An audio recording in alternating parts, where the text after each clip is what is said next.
आज के क्लास में हम लोग क्लास 9th के जीव विज्ञान के लघुत्तरीय प्रश्न को पढ़ेंगे। जीव विज्ञान का पहला चैप्टर का लघुत्तरीय प्रश्नों का उत्तर बिल्कुल आसान भाषा में चित्रों के माध्यम से समझने का प्रयास करेंगे। तो वीडियो को आप अंत तक जरूर देखें। प्रतिदिन शाम 6 बजे 9th क्लास का क्लास चलता है, ठीक है। लगता है इसकी राय कमेंट बॉक्स में आप जरूर दें। अगर अच्छा लगता है तो लाइक कर दें और अपने क्लास की तैयारी करने के लिए चैनल को सब्सक्राइब कर लें और अपने दोस्तों को भी इस चैनल के बारे में ज़रूर बताएं। तो चलिए वीडियो को स्टार्ट करते हैं। सबसे पहले हम लोग क्वेश्चन नंबर 1 देखेंगे। जीव विज्ञान का जो पहला चैप्टर है उसका क्वेश्चन नंबर 1 हम लोग देखेंगे। देखिए इसमें दिया हुआ है प्रश्न संख्या 1 में कि कोशिका की खोज किसने और कैसे की। कोशिका की खोज किसने और कैसे की, ठीक। देखिए इसका उत्तर हम लोग देखेंगे कि कोशिका की खोज सर्वप्रथम रॉबर्ट हुक ने की। किसने किया? कोशिका का खोज सबसे पहले रॉबर्ट हुक ने किया। कब?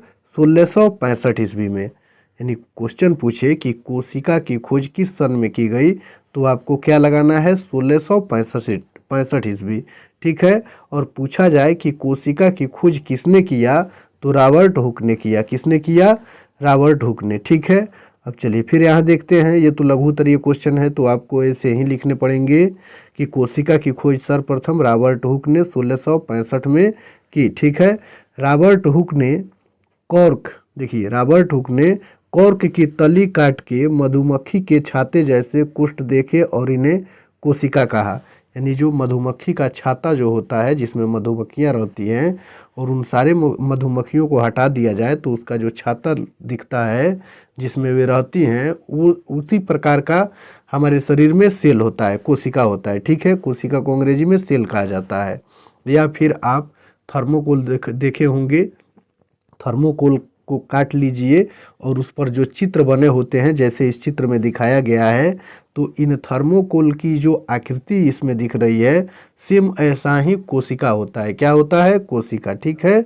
अब देखिए कोशिका शब्द की उत्पत्ति लैटिन भाषा के शब्द सेलुला से हुई है। किससे हुई है? कोशिका शब्द की जो उत्पत्ति हुई है वो लैटिन भाषा के सेलुला से हुई है। इसका तात्पर्य एक छोटा सा वैश्म यानी से है, ठीक है। इसका तात्पर्य क्या है? एक छोटा सा वैश्म से है, जिसे अंग्रेजी में स्मॉल कंपार्टमेंट कहते हैं, ठीक है। तो आप समझ गए होंगे कि कोशिका की खोज किसने और क्यों की। तो हम यहाँ लिखेंगे कि कोशिका की खोज सर्वप्रथम रॉबर्ट हुक ने 1665 में की। रॉबर्ट हुक ने कॉर्क की एक तली काट में मधुमक्खी के छत्ते जैसे कुष्ठ देखे और इन्हें कोशिका कहा। कोशिका शब्द की उत्पत्ति लैटिन भाषा के सेलुला शब्द से हुई है, जिसका तात्पर्य होता है एक छोटा वैश्म, ठीक है। चलिए फिर आगे वाला क्वेश्चन हम लोग देखेंगे। क्वेश्चन नंबर 2 में देखिए, क्वेश्चन नंबर 2 में दिया हुआ है कि कोशिका को जीवन की संरचनात्मक व क्रियात्मक इकाई क्यों कहते हैं। ये जो कोशिका है, कोशिका को जीवन की संरचनात्मक और क्रियात्मक इकाई क्यों कहते हैं। यानी जीवन की जो संरचना होती है जीव का किसी भी, उसमें सबसे बड़ी भूमिका कोशिका ही होती है। और फिर जब जीव का निर्माण हो जाता है, उसका जन्म हो जाता है, तो विभिन्न प्रकार के क्रियाओं को करने के लिए कोशिका ही अपनी क्या निभाती है? भूमिका निभाती है। तो क्वेश्चन में हम लोग समझने का प्रयास करेंगे कि कोशिका को जीवन की संरचनात्मक व क्रियात्मक इकाई क्यों कहते हैं। तो इसका उत्तर देखते हैं हम लोग कि जीवधारियों के शरीर का निर्माण कोशिकाओं से होता है। देखिए किसी भी जीव का जब जन्म होता है तो पहले उसका कहीं ना कहीं निर्माण होता है, और उसका जब निर्माण हो रहा होता है तो उसमें सबसे पहले कोशिका का निर्माण होता है। किसका? कोशिका का निर्माण होता है। और कोशिका देखने में दिखता कैसा है? तो मधुमक्खी के छाते जैसे उसमें छिद्र अनेक प्रकार के दिखते हैं, या फिर दिखाए हैं कॉर्क का काट, उसी प्रकार कोशिका होते हैं। तो सबसे पहले कोशिका का निर्माण होता है, फिर बहुत सारे कोशिकाएं मिलकर उत्तक का निर्माण करती है, और बहुत सारे उत्तक मिलकर एक अंग का निर्माण करते हैं, और विभिन्न अंगों को मिला करके एक जीव का निर्माण होता है, ठीक है। यानी शरीर का निर्माण होता है। तो यहाँ क्वेश्चन में दिया गया है कि जीवधारियों के शरीर का निर्माण कोशिकाओं से होता है, ठीक है। इसी कारण कोशिका को संरचनात्मक इकाई कहते हैं। क्या कहते हैं? जब जीवधारियों का निर्माण कोशिकाओं से होता है तो इसी के कारण जो कोशिका होता है उस कोशिका को संरचनात्मक इकाई कहते हैं, ठीक है। अब आगे देखिए, प्रत्येक जीवित कोशिका में जैविक कार्यों को करने की क्षमता होती है। यानी जो प्रत्येक जीवित कोशिका होता है उसमें जैविक कार्यों को करने की क्या होती है, क्षमता होती है। ठीक है, एक कोशिकीय जीवों में समस्त जैविक क्रियाओं को एक ही कोशिका संपन्न करती है। यानी जो एक कोशिकीय जीव होते हैं उसमें समस्त जैविक क्रियाओं को एक ही कोशिका संपन्न करती है। इसके विपरीत बहुकोशिकीय जीवों में कोशिकाएं निश्चित कार्य करने के लिए विशिष्टीकृत हो जाती है, और बहुकोशिकीय जो कोशिकाएं होती है उसमें निश्चित कार्य को करने के लिए विशिष्टीकृत हो जाती है। ठीक है, कोशिकाएं कोशिकांगों के कारण विशिष्ट कार्य करती है, और जो कोशिकाएं होती है वो कोशिकांगों के कारण विशिष्ट कार्य करती है। इसी कारण कोशिका को जीवन की क्रियात्मक इकाई कहते हैं। ठीक है, झिल्ली को वर्णनात्मक पारगम्य झिल्ली क्यों कहते हैं? यानी जो प्लाज्मा झिल्ली होती है उसे वर्णनात्मक पारगम्य झिल्ली क्यों कहते हैं? तो इसका उत्तर हम लोग यहाँ देखेंगे। देखिए, प्लाज्मा झिल्ली जो होती है वो प्रोटीन तथा लिपिड की बनी होती है। प्लाज्मा झिल्ली जो होती है किस चीज़ की बनी होती है? प्रोटीन तथा लिपिड की बनी होती है। तो इसको आपको कंप्लीट कर लेने हैं कि जो प्लाज्मा झिल्ली बनी होती है वो प्रोटीन और लिपिड की बनी होती है। चलिए फिर आगे देखते हैं। ये जो प्लाज्मा झिल्ली होती है प्रोटीन और लिपिड की बनी होती है, यह अपने में से होकर जल के अणुओं के अतिरिक्त, यानी जो प्लाज्मा झिल्ली होती है तो प्लाज्मा झिल्ली अपने में से हो करके जल के अणुओं के अतिरिक्त, यानी जल तो आता जाता ही है, उसके साथ कुछ पोषक तत्वों के अणुओं या आयंस को भी आने जाने देती है।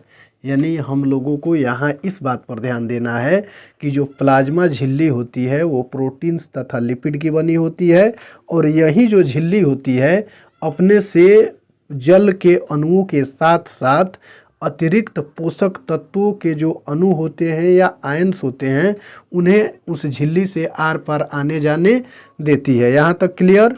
चलिए फिर इसके साथ ही जो वह झिल्ली होती है प्लाज्मा झिल्ली, उस झिल्ली के आर पार आने जाने के लिए ऑक्सीजन और कार्बन डाइऑक्साइड की भी अनुमति होती है। यानी जो प्लाज्मा झिल्ली होती है वो पोषक तत्वों के अणु, आयंस और जल के जो कुछ अणु होते हैं उनको तो आने जाने देती है, इसके साथ ही जो ऑक्सीजन और कार्बन डाइऑक्साइड के अणु होते हैं इनको भी ये झिल्ली आसानी से आर पार जाने देती है। इसमें किसी प्रकार की कोई रुकावट नहीं डालती है। कौन?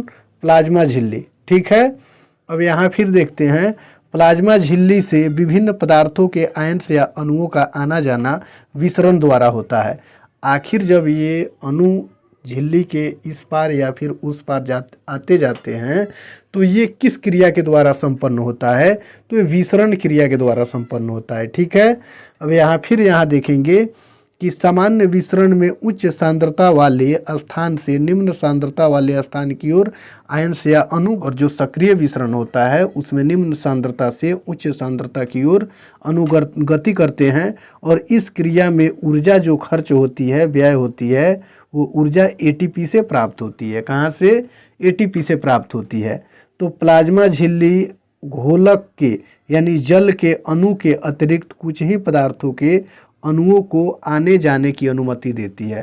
पहले ही मैंने बता दिया है कि जो प्लाज्मा झिल्ली होती है वो जल के अणुओं के साथ साथ कुछ पोषक तत्व होते हैं, और फिर कार्बन डाइऑक्साइड और ऑक्सीजन के जो अणु होते हैं उन्हें आने जाने देने में प्लाज्मा झिल्ली को किसी प्रकार की कोई दिक्कत महसूस नहीं होती है। ठीक है, इसी कारण इन्हें वर्णनात्मक पारगम्य झिल्ली कहते हैं। ठीक है, चलिए फिर आगे वाला क्वेश्चन हम लोग देखेंगे। नंबर क्वेश्चन में दिया हुआ है कि क्या आप ऐसे दो अंगकों का नाम बता सकते हैं जिनमें अपना आनुवंशिक पदार्थ होता है? ठीक है, तो इसका उत्तर हम लोग देखेंगे कि माइटोकॉन्ड्रिया तथा लवक में अपना डीएनए अणु तथा 70 प्रकार के राइबोसोम्स होते हैं। कितने प्रकार के? 70 प्रकार के राइबोसोम्स होते हैं। माइटोकॉन्ड्रिया तथा लवक पूर्व उपस्थित अंगक से बनते हैं। इसका आंसर ये हो गया। ठीक है, चलिए फिर आगे वाला क्वेश्चन हम लोग देखेंगे। 7 नंबर क्वेश्चन में 7 नंबर क्वेश्चन को देखेंगे कि यदि किसी कोशिका का संगठन किसी भौतिक अथवा रासायनिक प्रभाव के कारण नष्ट हो जाए तो क्या होगा? यानी कहने का मतलब है कि किसी कोशिका का जो संगठन होता है, झुंड होता है, वो किसी भौतिक या रासायनिक प्रभाव के कारण खराब हो जाते हैं, नष्ट हो जाते हैं, तो आखिर होगा क्या? ठीक है, तो इसका उत्तर हम लोग देखेंगे कि कोशिका के संगठन के नष्ट हो जाने के कारण कोशिका का अपशिष्ट निपटाने वाले कोशिका अंगक लाइसोसोम फट जाते हैं। जैसे ही कोशिका के संगठन जो होगा, समूह होगा, वो नष्ट होगा, तो नष्ट होने के कारण कोशिका का जो अपशिष्ट होता है उसे निपटाने वाले जो कोशिका अंगक होते हैं, क्या होते हैं? कोशिका अंगक लाइसोसोम फट जाते हैं। निपटाने वाले कोशिका अंगक लाइसोसोम फट जाते हैं और एंजाइम्स अपनी ही कोशिका का विघटन कर देते हैं। यानी अपनी ही कोशिका का क्या कर देते हैं?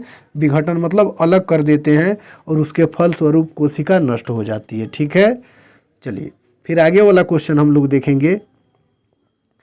8 नंबर क्वेश्चन में दिया हुआ है, बहुत ही इंपॉर्टेंट क्वेश्चन है, मोस्ट वीवीआई क्वेश्चन है, इसको ठीक से कंप्लीट कर लीजिएगा। लाइसोसोम को आत्मघाती थैली क्यों कहते हैं? लाइसोसोम जो होता है उसे आत्मघाती थैली क्यों कहते हैं?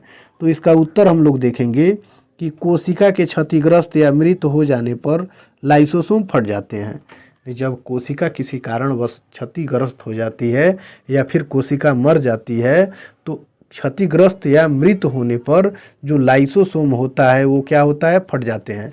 ठीक है, और मुक्त एंजाइम अपनी ही कोशिका को पचा देते हैं, और इनसे जो मुक्त एंजाइम होते हैं, एंजाइम निकलते हैं, कोशिका उन सब को क्या करने लगती है? पचाने लगती है। इसी कारण लाइसोसोम को आत्मघाती थैली कहा जाता है। ठीक है, चलिए फिर आगे वाला क्वेश्चन हम लोग देखेंगे।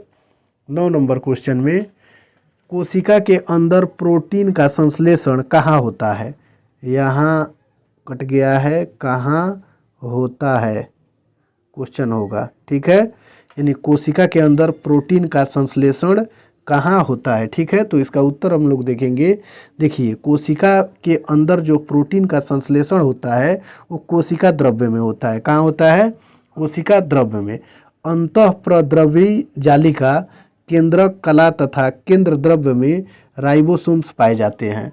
राइबोसोम्स प्रोटीन संश्लेषण के लिए उत्तरदायी होते हैं, और जो राइबोसोम्स होता है वो कहाँ पाए जाते हैं?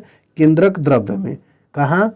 केंद्रक द्रव्य में। और यही जो राइबोसोम्स होते हैं वो प्रोटीन का संश्लेषण करने के लिए उत्तरदायी होते हैं। ठीक है, अगर वीडियो पसंद आया हो तो वीडियो को लाइक कर दीजिए और चैनल को सब्सक्राइब कर लीजिए, और अपने दोस्तों को भी बताइए। प्रतिदिन शाम 6 बजे 9th क्लास का हर एक विषय के लघु उत्तरीय और ऑब्जेक्टिव प्रकार के क्वेश्चन पढ़ाए जाते हैं। वह है कि झिल्ली फट जाए या अथवा टूट जाए तो क्या होगा? यानी क्वेश्चन में कहा जा रहा है कि प्लाज्मा झिल्ली यदि टूट जाए या फट जाए तो क्या होगा? तो इसका उत्तर हम लोग देखेंगे। प्लाज्मा झिल्ली या कोशिका कला, देखिए प्लाज्मा झिल्ली कहिए या फिर उसे कोशिका कला कहिए, ये प्रोटीन तथा लिपिड की बनी होती है। यानी जो प्लाज्मा झिल्ली होती है या फिर कोशिका कला कह लीजिए, ये किस किस चीज़ की बनी होती है? प्रोटीन्स और लिपिड की। ठीक है, से बनी सजीव वर्णात्मक पारगम्य झिल्ली होती है। और ये किस प्रकार की झिल्ली होती है? सजीव वर्णात्मक पारगम्य झिल्ली होती है। ठीक है, चलिए, यह कोशिका को निश्चित आकार में बनाए रखती है। प्लाज्मा झिल्ली का काम होता क्या है? प्लाज्मा झिल्ली जो होती है ये कोशिका को निश्चित आकार में बनाए रखती है। यानी कोशिका जो होता है उसको निश्चित आकार में बनाए रखती है। कौन? प्लाज्मा झिल्ली। इसमें पुनर्उद्भवन की क्षमता होती है। यानी प्लाज्मा झिल्ली में क्या होती है? पुनर्उद्भवन की क्षमता होती है। ठीक है, अतः यह टूट फूट होने वाली क्षति से कोशिका को बचाती है। यानी टूट फूट से होने वाली क्षति से कोशिका को क्या करती है? बचाती है। फटने या टूटने पर इसका पुनः निर्माण हो जाता है। यानी किसी प्रकार का कोई कोशिका क्षतिग्रस्त हो रहा है, टूट फूट रहा है, तो जो प्लाज्मा झिल्ली होती है यह पुनः उसको क्या करती है? निर्माण में सहायता प्रदान करती है। चलिए फिर आगे वाला देखेंगे हम। इसमें ही क्वेश्चन नंबर 4 में देखिए, 4 नंबर क्वेश्चन में हम लोग देखेंगे, दिया हुआ है कि यदि गोल्जी उपकरण न हो तो कोशिका के जीवन में क्या होगा? नहीं, गोल्जी उपकरण न हो तो कोशिका के जीवन में क्या होगा? तो इसका उत्तर हम लोग देखेंगे कि अंतःप्रद्रवी जालिका में संश्लेषित पदार्थ गोल्जी उपकरण में पैक करके कोशिका के बाहर अथवा अंदर विभिन्न क्षेत्रों में भेज दिया जाता है। यानी अंतःप्रद्रव्यी जालिका होती है जो संश्लेषित पदार्थ गोल्जी उपकरण में पैक करके कोशिका के बाहर या अंदर विभिन्न क्षेत्रों में क्या करती है, भेजने का काम करती है। ठीक, उपकरण की सिस्टर्न रिक्तिकाओं और पुटिकाओं में पदार्थों का संचयन, रूपांतरण तथा पैक करने की क्रिया होती है। ठीक है, यानी गोल्जी उपकरण जो होता है, गोल्जी उपकरण की सिस्टर्नी रिक्तिकाओं और पुटिकाओं में पदार्थों का संचयन, रूपांतरण तथा पैक करने की क्रिया होती है, काम होती है। ठीक है, देखिए गोल्जी उपकरण से लाइसोसोम का निर्माण होता है। मेन पॉइंट यहाँ हम लोग याद रखेंगे कि लाइसोसोम का निर्माण किससे होता है, तो गोल्जी उपकरण से होता है। ठीक है, फिर यहाँ लाइसोसोम कोशिकीय तथा बाह्य कोशिकीय पदार्थों के पाचन का कार्य करते हैं। यानी लाइसोसोम जो होता है, गोल्जी उपकरण से लाइसोसोम का निर्माण होता है और जो लाइसोसोम होता है वो कोशिकीय तथा बाह्य कोशिकीय पदार्थों के पाचन का कार्य करते हैं। क्षतिग्रस्त एवं मृत कोशिकाओं का विघटन भी करते हैं। जो कोशिकाएं क्षतिग्रस्त हो जाती है या फिर वो कोशिकाएं मर जाती है, उसे अलग करने का अर्थात विघटन करने का कार्य करते हैं। ठीक है, अतः गोल्जी उपकरण के अभाव में उपयुक्त कार्य संभव नहीं होंगे। क्वेश्चन नंबर 5 में दिया हुआ है, कोशिका का कौन सा अंगक बिजली घर है और क्यों। यानी कोशिका का कौन सा अंग जिसे पावर हाउस के नाम से जाना जाता है और उसे क्यों कहा जाता है, तो इसका उत्तर हम लोग देखेंगे। देखिए, माइटोकॉन्ड्रिया कोशिका का बिजली घर कहलाता है। यानी माइटोकॉन्ड्रिया जो होता है उसे कोशिका का बिजली घर, पावर हाउस कहा जाता है। माइटोकॉन्ड्रिया में भोज्य पदार्थ जैसे ग्लूकोज का जैव रासायनिक ऑक्सीकरण होता है। माइटोकॉन्ड्रिया में जो भोज्य पदार्थ का जैव रासायनिक ऑक्सीकरण होता है, इसके फलस्वरूप मुक्त ऊर्जा एटीपी में संचित हो जाती है और इसके फलस्वरूप मुक्त जो ऊर्जा होती है, ऊर्जा निकलती है, वो कहाँ संचित हो जाती है, एटीपी में संचित हो जाती है। एटीपी में संचित ऊर्जा जैविक क्रियाओं के काम आती है और एटीपी में जो संचित ऊर्जा होती है वो जैविक क्रियाओं के काम में आती है। अतः इसी कारण से एटीपी को उपापचय जगत का सिक्का अथवा माइटोकॉन्ड्रिया को कोशिका का विद्युत घर या पावर हाउस कहा जाता है कि कोशिका झिल्ली को बनाने वाले लिपिड तथा प्रोटीन का संश्लेषण कहाँ होता है। कोशिका झिल्ली को बनाने वाली जो लिपिड तथा प्रोटीन का संश्लेषण कहाँ होता है, तो इसका उत्तर देखेंगे हम लोग। देखिए, खुरदरी अंतर्द्रव्यी जालिका पर स्थित राइबोसोम्स प्रोटीन का तथा चिकनी अंतर्द्रव्यी जालिका लिपिड का संश्लेषण करती है। कहने का मतलब है कि जो खुरदरी अंतर्द्रव्यी जालिका होती है उस पर स्थित राइबोसोम्स प्रोटीन का तथा जो चिकनी अंतर्द्रव्यी जालिका होती है वो लिपिड का संश्लेषण करती है। ठीक है, यानी खुरदरी अंतर्द्रव्यी जालिका पर राइबोसोम्स प्रोटीन का और चिकनी अंतर्द्रव्यी जालिका पर लिपिड का संश्लेषण होता है। ठीक है, प्रोटीन्स तथा लिपिड से कोशिका झिल्ली का निर्माण होता है और प्रोटीन्स तथा लिपिड से क्या होता है, कोशिका झिल्ली का निर्माण होता है। इस प्रक्रिया को झिल्ली जीवात जनन कहते हैं। इस प्रक्रिया को क्या कहते हैं, झिल्ली जीवात जनन। ठीक है, चलिए फिर आगे वाला क्वेश्चन हम लोग देखेंगे। देखिए 7 नंबर क्वेश्चन को देखेंगे। 7 नंबर क्वेश्चन में दिया हुआ है कि अमीबा अपना भोजन कैसे प्राप्त करता है, तो इसका उत्तर हम लोग देखेंगे कि अमीबा की कोशिका कला सजीव, लचीला, पारदर्शी तथा वर्णात्मक पारगम्य होती है। यानी अमीबा की जो कोशिका कला सजीव, लचीला, ठीक है, पारदर्शी तथा वर्णात्मक पारगम्य होती है। अमीबा कोशिका कला द्वारा बाह्य पर्यावरण से अपना भोजन ग्रहण करता है। ठीक है, यानी जो अमीबा है वो कोशिका कला द्वारा बाहरी पर्यावरण से अपना भोजन ग्रहण करता है। ठीक है, अमीबा द्वारा ठोस भोजन ग्रहण करने की प्रक्रिया को एंडोसाइटोसिस कहते हैं। ठीक है, यानी अमीबा द्वारा जो ठोस भोजन ग्रहण किया जाता है उस ठोस भोजन को ग्रहण करने की जो प्रक्रिया होती है उसे एंडोसाइटोसिस कहते हैं। क्या कहते हैं, एंडोसाइटोसिस कहते हैं। ठीक है, तथा जो कोलाइडी तरल पदार्थ को ग्रहण करने की प्रक्रिया होती है उसे पिनोसाइटोसिस कहते हैं। क्या कहते हैं, पिनोसाइटोसिस कहते हैं। ठीक है।